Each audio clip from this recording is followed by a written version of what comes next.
ಒಂದು special story ಇದೆ ಕೇಳಿ. ಇಲ್ಲಿ ಬಳ್ಳಾರಿ ತಾಲೂಕಿನ ಕರ್ಚೇಡು ಅನ್ನೋ ಗ್ರಾಮ. ಇಲ್ಲಿ ಟೀಚರ್ಸ್ಗಳಿಗೆ ಅದ್ದೂರಿಯಾದ ಒಂದು ಸೆಂಡ್ ಆಫ್ ಕೊಟ್ಟಿದ್ದಾರೆ. ಶಿಕ್ಷಕರನ್ನ ಬೆಳ್ಳಿ ರಥದ ಮೇಲೆ ಕೂರಿಸಿ ಊರಿನ ಎಲ್ಲಾ ಕಡೆ ಮೆರವಣಿಗೆ ಮಾಡಿಸಿದ್ದಾರೆ. ಮೆರವಣಿಗೆಯ ದಾರಿಯುದ್ದಕ್ಕೂ ಕೂಡ ಹೂವು ಅಕ್ಷತೆಗಳನ್ನ ಹಾಕಿ ಗೌರವವನ್ನ ಕೂಡ ಸಮರ್ಪಣೆ ಮಾಡಿದ್ದಾರೆ. ಶಿಕ್ಷಕರ ವರ್ಗಾವಣೆ ಆಗಿರೋ ಹಿನ್ನೆಲೆಯಲ್ಲಿ ಹೃದಯ ಸ್ಪರ್ಶಿ ಕಾರ್ಯಕ್ರಮವನ್ನ ಊರಿನ ಜನ ಮಾಡಿದ್ದಾರೆ. ಮೆರವಣಿಗೆ ಸಂದರ್ಭದಲ್ಲಿ ಶಾಲಾ ಮಕ್ಕಳು ಹಾಗೆ ಅಲ್ಲಿಯ ಹಳೆ ವಿದ್ಯಾರ್ಥಿಗಳು ಗ್ರಾಮಸ್ಥರೆಲ್ಲರೂ ಕೂಡ ಒಟ್ಟಾಗಿದ್ರು. ಬೆಳ್ಳಿ ರಥದ ಮೇಲೆ ಕೂರಿಸ್ಕೊಂಡು ಅವರಿಗೆ ಸೆಂಡ್ ಆಫ್ ಕೊಟ್ಟಿದ್ದಾರೆ. 18 ವರ್ಷಗಳಿಂದ ಒಂದೇ ಗ್ರಾಮದಲ್ಲಿ ಸೇವೆ ಸಲ್ಲಿಸಿದ್ರಂತೆ.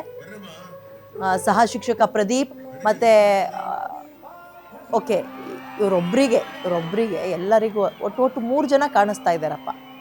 ಇಷ್ಟಿಷ್ಟು ವರ್ಷ ಎಕ್ಸ್ಪೀರಿಯನ್ಸ್ ಇರುತ್ತೆ ಅವರಿಗೆ. ಅಲ್ಲಿ ಬೆಳ್ಳಿ ರಥದ ತುಂಬ ಊರಿನಲ್ಲೆಲ್ಲ ಒಂದು ಮೆರವಣಿಗೆ ಮಾಡಿಸಿ ಶಾಲ್ ಹೊದಿಸಿ ಹೂವಿನಾರ ಹಾಕಿ ಧನ್ಯವಾದಗಳನ್ನು ಸಮರ್ಪಣೆ ಮಾಡಿದ್ದಾರೆ. ಕಣ್ಣೀರು ಹಾಕಿದ್ರಂತೆ ಸಹ ಶಿಕ್ಷಕ.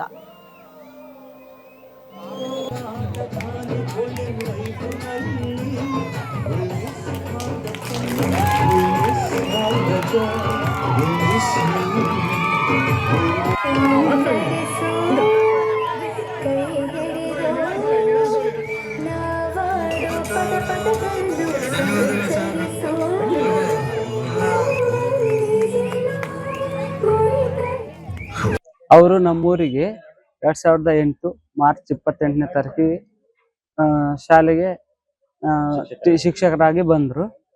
ಆಗ ನಾವು 8ನೇ ಕ್ಲಾಸ್ ಕಂಪ್ಲೀಟ್ ಆಗಿತ್ತಾಗಲೇ. ಆಗ ಕೇವಲ ಒಂದು 15 ದಿನ ಅವ್ರ ಕೈ ಕೆಳಗೆ ನಾವು ಕಲ್ತೆವು.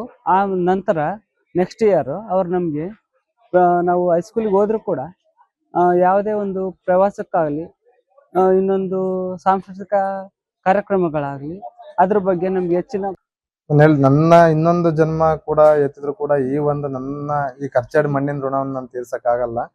ಇಲ್ಲೇ ಜನರ ಪ್ರೀತಿ ವಿಶ್ವಾಸ, ನಾನು ನಿಜವಾಗ್ಲೂ ನನ್ನ ಹುಟ್ಟೂರಿನಲ್ಲಿ ನಾನು 8 ವರ್ಷ ಕಳೆದೆ, ಇಲ್ಲಿ 18 ವರ್ಷ ಕಳೆದೆ.